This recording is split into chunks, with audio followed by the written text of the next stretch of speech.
Welcome back. Welcome back to the Health Man Show. It's your boy Abdul Ismail. I am back today. We are going to talk a little bit about electrolytes. I hope you enjoy this one. It's a little late, so I'm a little tired, but I am trying to be on schedule to keep you up to snuff when it comes down to this information. So it's hot outside. It's very hot. You know, in Jersey, it's been in the 90s and the hundreds last week. This week, it's been in the 80s and the 90s, but it's very humid and we're sweating. And when it's like this, you need to make sure you got your electrolytes. You know, you're getting enough electrolytes in your diet. Um, so a lot of times we hear about electrolytes. What are electrolytes? Okay, electrolytes are minerals that helps with nervous impulses in the body. It helps with muscle cramps, and they're specific electrolytes. So basically, you have sodium, potassium, chloride, calcium, magnesium, and I think is another one. I have to remember the other one. I think it's magnesium, and then I think that's it. Yeah, I think that's it. That is it. Chloride, potassium, magnesium, sodium, calcium. Those are the electrolytes. Now I'm gonna give you a little history. Why do they call it an electrolyte? Okay, before we get into the most important two electrolytes we were going to talk about today. Why do they call it electrolytes? This is the whole thing. So when you look under a microscope and you look at the way the actual minerals work inside the nerve, it actually flows potassium, chloride, sodium, magnesium. You have these ion pumps especially in the nervous system. It flows like it's electrons, like electricity. So, and in that instance, that flow creates light in the cell. So they call it electrolytes. Okay. So if you ever look under a microscope, the way the actual ions flow, it literally flows as though it's electricity flowing through like a copper wire. It's no difference. And it creates a small little flash every time these electrodes or ions flow. These potassium, sodium ions, chloride ions. So as they flow, they actually produce light. Okay, so that's why they called it electrolyte. Okay, so we're going to talk about one of the most important electrolytes, and that is sodium. Okay, now we're going to talk a little bit about sodium. Sodium, as we know, is Na. Okay, so sodium is Na. That's the chemical structure is Na, sodium. Now, sodium is a mineral that helps regulate fluid levels. Did you know sodium helps prevent sunstroke? Okay. Sodium relieves muscle cramps. So, you know, if you're cramping up, sodium is extremely good for muscle cramps. Sodium is one of the best for adding hydration back to the skin. So, sodium helps with hydration of the skin. Did you know this? Sodium helps the body eliminate excessive carbon dioxide. Sodium controls glucose absorption, okay? Because it helps facilitate glucose going into the cell. It helps maintain acid and base balance, okay? So sodium does that. So it has an effect with the kidneys in creating and helping maintain the acid and base balance. Now, we all talk about alkalining and acidity. So that's this balance. Sodium helps with that, okay? Sodium regulates fluid. We already said that. And sodium balances ions, positive and negative. Sodium, did you know this? Sodium actually can help control your blood pressure, okay? It helps control blood pressure. So those are some of the benefits of sodium, okay? So a lot of times when we hear sodium, oh my God, it's bad for us. Sodium is not salt. I'm going to say it again. Sodium is not salt. Sodium is Na. Salt is NaCl, okay? So sodium is not salt. Very important distinction, okay? Now, there are some foods that's really rich in sodium. We're going to talk about the vegetables. Celery is excellent source of sodium. Spinach is a really good source of sodium. Carrots, beets, and the beet tops like the actual greens from the beets, is really rich in sodium. And did you know halibut, tuna, cold water fish is rich in sodium and things like that? Now, let me explain the difference between the two, between salt and sodium. Sodium is actually a soft mineral. It's actually soft. If you ever have pure sodium, it's a soft mineral. It is soft to the body. Salt is a harder mineral. As you see, it's a salt crystallized. It's harder on the body. And what do I mean? I don't want to get too deep into the science of it, but salt pulls water, sodium balances water. Salt does not have it has sodium in it, but it's not sodium. Salt is made of sodium, but it's not sodium. Okay. And sodium is not salt. Okay. Sodium is extremely important. You need no more than 2,000 to 2,300 milligrams of sodium a day. Okay. So sodium is extremely important for us. This is something that we need daily. The problem is most people consume way too much salt. Okay. We're consuming way too much salt where we need to be consuming sodium rich foods. When is the last time you've seen somebody get high blood pressure from eating carrots? I'm asking you a question. When is the last time you've seen somebody get high blood pressure from eating carrots? When is the last time you've seen somebody get high blood pressure from eating celery? When is the last time you've seen somebody eating fruits and vegetables that's rich in sodium, or even just the full pure sodium, and they reach in high blood pressure? Most people are getting high blood pressure because they're consuming way too much salt. They're eating spaghetti sauce that has 2 days worth of salt in it. Most of your spaghetti sauces has anywhere between 3,000 milligrams to up to 4,000 milligrams of salt in there.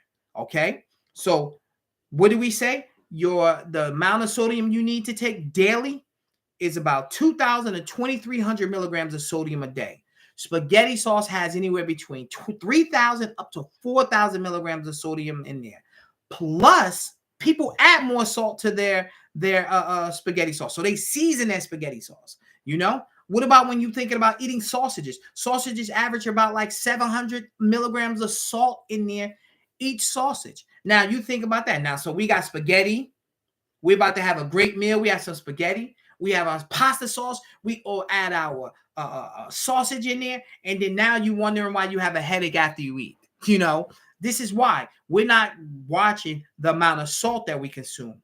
And don't mix up salt with sodium. Okay. So that's one thing I want you to understand, that salt is not sodium. And sodium is actually very healing to the body in its necessity for good health. But we want to get it from plant sources, and we want to keep it to anywhere between 2,000 to 2,300 milligrams of sodium a day. Extremely important. If you actually have joint problems, you could drink celery juice, and it actually helps you with joint problems like joint inflammation. And it has a lot of sodium in it because sodium is softening on the actual joints and inflammation and things like that. It's very healthy for you. Now, we're going to talk about another electrolyte. We're going to talk about potassium. Okay. Potassium is a very important electrolyte. Now, potassium, the average person needs anywhere between 4,300 up to 5,500 milligrams of potassium a day. Potassium, I always says, is like the counterbalance to sodium. It works the opposite pumps inside the nervous system and is extremely important. Potassium helps also regulates fluid balance. Okay. Potassium is also really good for the nervous system. We talked about how sodium is really good for the nervous system and helps with nerve impulses. So does potassium. They actually work in conjunction with each other. Sodium works in conjunction with potassium. Potassium regulates muscle and heart contractions. Okay. So your muscle and contractions and your heart contractions are also helped regulated by potassium. Extremely important. Okay. Potassium may help reduce blood pressure. We all talk about we eat too much salt. Well, the counterbalance of salt is potassium. Okay. It may protect against stroke. Potassium is extremely good for protecting you against stroke. As you see, potassium is really good for your cardiovascular system. It also helps with prevention of osteoporosis. So potassium is really good for that. Potassium helps you with prevention of kidney stones.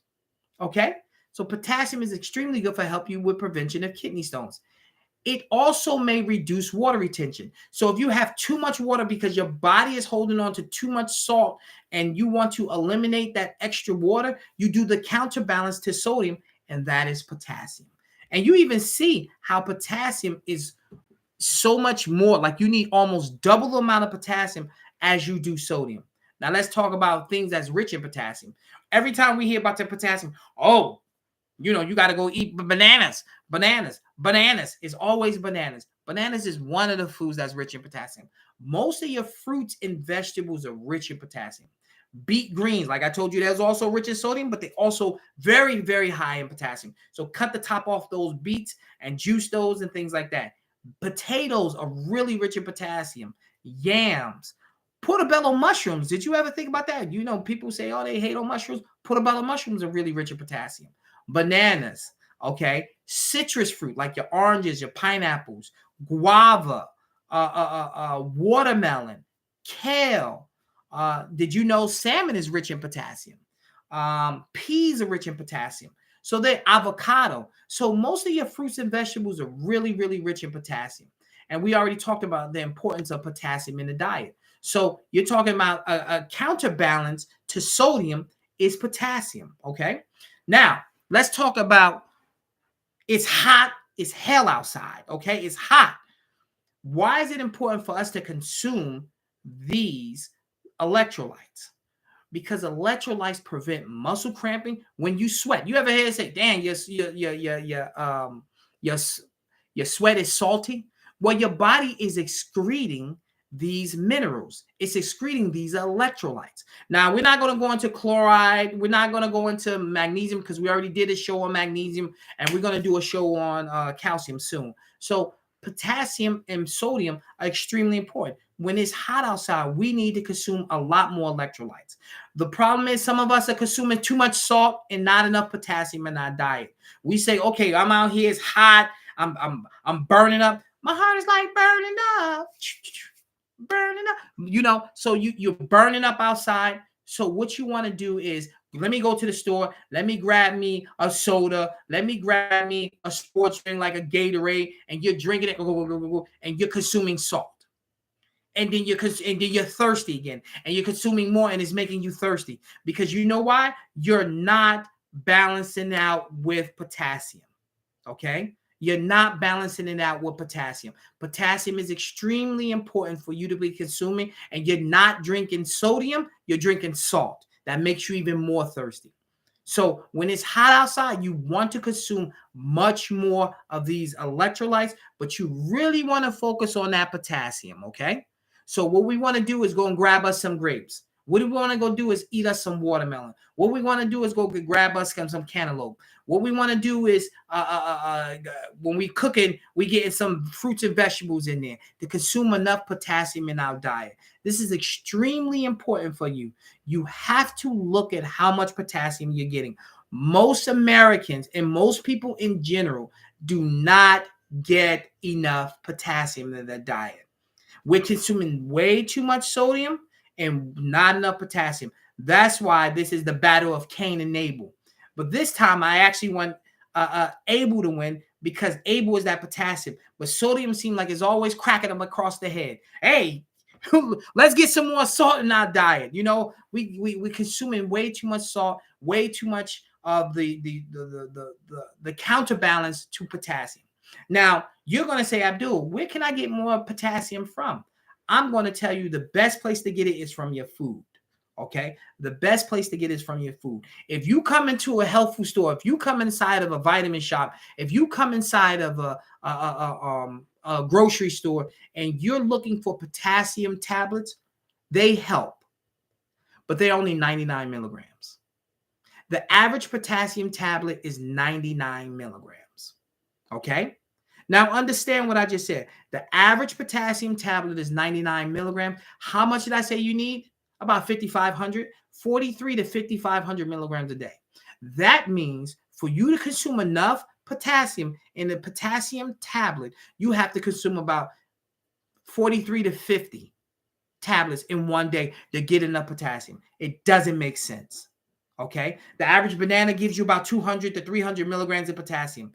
You get 2 tablespoons of baobab, you're around 5 to 600 milligrams of potassium. If you are consuming fruits and vegetables, if you're getting citrus fruits, you're probably getting about 150 to 300, 150 to 250 milligrams of potassium. So you see, if you eat the foods, you can get enough potassium. If you eat beet greens and you juice beet greens, you're getting about 1,500 milligrams of potassium. So the key is that you want to consume a lot more potassium-rich foods to be the counterbalance of too much salt in the diet. And with that, you will notice that you're becoming healthier and healthier. Your blood pressure is coming under control. Your cramping from all this heat is coming under control. Your legs are not hurting in the middle of the night. You're drinking enough water. It's helping you with some of those headaches that you're getting. All those things like that. Potassium is extremely effective to dealing with that. Okay? So I just wanted to get on tonight just to make a quick one of the importance of doing potassium-rich foods, doing sodium-rich foods, but not salt-rich foods. I really like to make that distinction. I want to say that again. Salt is not sodium, but it's sodium. Excuse me, let me do it the other way. Sodium is not salt, but salt has sodium in it, but it's not the same. Sodium chloride is salt. Sodium, it is a vital nutrient that's extremely important for the body. It's better to get your sodium from fruits and vegetables and foods versus consuming large amounts of processed foods that give you too much salt. Most people who consume too much salt they start to develop high blood pressure. They have a lot of water retention. They start to have joint issues. It's just so many problems that come from it. When you consume potassium-rich foods, the opposite happens. Your blood pressure usually comes down. You start to get rid of excess of water. You start to deal with some joint pains. It helps deal with headaches. It strengthens and protects your heart. It reduces too much calcium in the bloodstream. So it's an extremely important mineral to take every day. The best way of getting potassium into your diet is to consume it through food. Okay? I'm going to say that again. The best way of getting potassium into your diet is consuming through food. If you're not going to do potassium through just eating regular food, I'm going to give you a couple of superfoods that's rich in potassium. First and foremost, there's a super African fruit called baobab. It's really high in potassium. It's about 3 times the amount of potassium in baobab that you find in bananas, okay? Secondary thing, cacao, raw chocolate. If you are a lover of chocolate, God bless you, because I have given you a tool that helps you with your blood pressure and also giving you a lot of potassium. Raw cacao, raw chocolate. That means chocolate that hasn't been roasted and hasn't been flavored. It's just raw cacao. Very important, very high in potassium. Goji berries is really good for potassium. Golden berries are high in potassium. Mulberries, you see I'm going through berries because these are really, really good and high in potassium and things like that. And then another good one is camu. It's a super berry. It's a small little berry. It's a Brazilian berry that's rich in potassium. And then I could go into more foods, but those are foods that are really rich in potassium, superfoods that you can use right now. And also soursop. I forgot to tell you about soursop. Soursop is a Jamaican food. It tastes incredible. Oh my God, it's so good. Soursop is also rich in potassium. So those are foods that you can do right now in the summertime. Superfoods you can add to your smoothie, you can add to your daily diet, as well as you can consume those fruits and vegetables that we talked about earlier. It's watermelon season, it's melon season, it's peach season. You're supposed to eat for the seasons. This will be the time for you to consume as much fruit. Well, I ain't gonna say as much fruit as possible, but consume your fruits right now. It's in season. This is your body is actually giving you, or God is giving you the nutrition that is needed for this hot time. It's hot outside. What's better than eating some fruit during the summertime? Nothing is better than that. So I'm going to sign off today. This was a quick one. This is the Health Man. I want to make sure y'all stay educated. Very important to keep consuming those potassium-rich foods. Focus on sodium-rich vegetables and reduce the salt, and you should feel much better for the summertime. Thank you for tuning in. Once again, this is Abdul, your health man, and I hope you was educated today. And like, subscribe, and share these videos with all your friends and family so they know. Thank you so much.